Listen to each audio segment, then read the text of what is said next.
जयपुर का हवा महल। नाम सुनते ही आंखों के सामने एक खूबसूरत गुलाबी इमारत आ जाती है ना? पर इसकी जो कहानी हम जानते हैं, क्या वो पूरी है? चलिए आज इसी पर बात करते हैं। देखिए, ज्यादातर लोग जब इसे देखते हैं तो बस इसकी खूबसूरती में खो जाते हैं। लेकिन सच तो ये है कि ये दुनिया की उन इमारतों में से एक है जिसे सबसे ज्यादा गलत समझा गया है। तो चलिए आज इस गलतफहमी को दूर करते हैं। तो सबसे बड़ी गलतफहमी क्या है? यही कि ये बस एक खूबसूरत सी दीवार है, एक सजावटी ढांचा। पर असल में ये सिर्फ एक दीवार नहीं है, इसके पीछे एक पूरा का पूरा 5 मंजिला महल है। जी हाँ, कमरों और गलियारों से भरा एक विशाल कॉम्प्लेक्स। तो फिर सवाल उठता है कि ये सिर्फ एक दीवार से कहीं ज्यादा क्यों है? इसकी पूरी कहानी क्या है? चलिए इसकी मशहूर गुलाबी दीवार के पीछे झांकते हैं और इसकी असली दुनिया को समझते हैं। अब इसे क्यों बनाया गया, ये समझने के लिए हमें थोड़ा समय में पीछे जाना होगा। उस दौर में जब जयपुर की शाही महिलाएं एक अलग ही दुनिया में रहती थी। ये महल असल में उन्हीं के लिए था। उस समय पर्दा प्रथा का बहुत सख्ती से पालन होता था। इसका मतलब था कि शाही घराने की महिलाएं आम लोगों के सामने नहीं आ सकती थीं। उन्हें अपनी इज्जत बनाए रखने के लिए दुनिया की नजरों से दूर रहना पड़ता था। आप सोचिए, ये एक बड़ी चुनौती थी। शहर में रोज त्योहार होते थे, जुलूस निकलते थे, इतनी चहल पहल होती थी। तो सवाल ये था कि रानियां और राजकुमारियां अपनी दुनिया में रहते हुए पर्दा तोड़े बिना इस सब का हिस्सा कैसे बने, वो बाहर की दुनिया कैसे देखें? और इसका जो समाधान निकाला गया वो कमाल का था। एक सुरक्षित और बिल्कुल गुप्त रास्ता। वो अपने महल यानी सिटी पैलेस से निकलती थीं, फिर एक लगभग 300 मीटर लंबे खुफिया गलियारे से गुजरती थीं और सीधे हवा महल के अंदर पहुंच जाती थीं।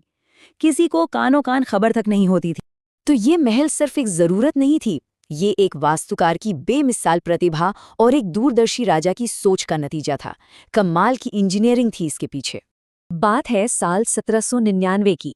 महाराजा सवाई प्रताप सिंह, जो भगवान कृष्ण के बहुत बड़े भक्त थे, उन्होंने अपने वास्तुकार लालचंद उस्ताद को एक ऐसा अनोखा महल बनाने का काम सौंपा जैसा पहले कभी नहीं बना था।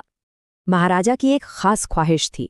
वो चाहते थे कि महल का बाहरी हिस्सा भगवान कृष्ण के मुकुट यानी उनके मुकुट जैसा दिखे, और इसीलिए इसका आकार एक पिरामिड की तरह है।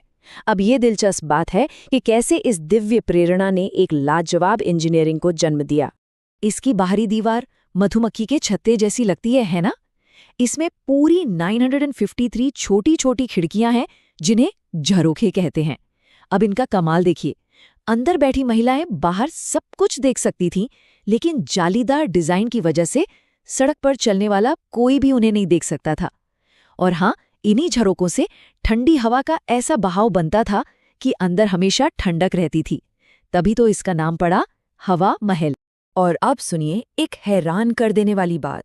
ये जो पूरी 5 मंजिला 87 फुट ऊंची इमारत दिख रही है ना, ये सिर्फ 2.5 इंच मोटी दीवार पर खड़ी है। यकीन होता है? और ये आज से नहीं, 200 सालों से ज्यादा से ऐसे ही शान से खड़ी है ना कमाल की वास्तुकला? तो चलिए अब इस महल के अंदर कदम रखते हैं, देखते हैं कि उन 5 मंजिलों के अंदर का सफर कैसा था और शाही महिलाओं के लिए यहाँ का अनुभव कैसा होता होगा। अंदर जाते ही एक और अजीब बात पता चलती है। ऊपर की मंजिलों पर जाने के लिए सीढ़ियां हैं ही नहीं, सिर्फ रैंप्स हैं। अब आप सोच रहे होंगे ऐसा क्यों? वजह बहुत सीधी सी थी। रानियां भारी भरकम कपड़े और गहने पहनती थी, तो उन्हें पालिकियां या डोली में ही आराम से ऊपर ले जाया जा सके। इसकी 5 मंजिलों का अपना अपना नाम और अपना अपना काम था। जैसे पहली मंजिल शरद मंदिर, सर्दियों के लिए थी। दूसरी रतन मंदिर, जहां रंगीन शीशों का काम था। तीसरी विचित्र मंदिर, महाराजा का निजी पूजा घर था। चौथी प्रकाश मंदिर, जहां खुली छतों से रोशनी आती थी। और सबसे ऊपर 5वीं मंजिल हवा मंदिर, जहां से ठंडी हवा का मजा लिया जाता था। हवा महल महज एक ऐतिहासिक इमारत होकर नहीं रह गया है। आज ये जयपुर शहर का ताज है, उसकी पहचान है। और आपको पता है, जयपुर को जो पिंक सिटी कहते हैं, उसकी एक बड़ी वजह ये महल भी है। ये लाल और गुलाबी बलुआ पत्थर से बना है।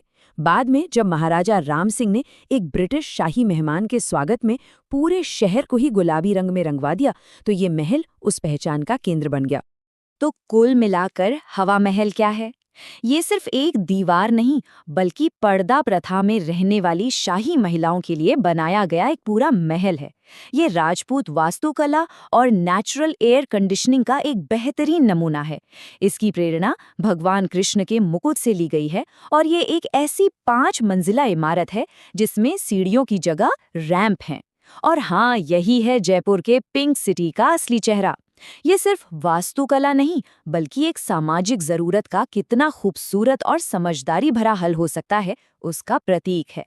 तो ये सोचने वाली बात है ना कि दुनिया में और कितनी ऐसी मशहूर इमारतें होंगी जिनके सामने हम खड़े तो होते हैं, पर उनकी असली कहानी, उनके पीछे का मकसद हम शायद जानते ही नहीं।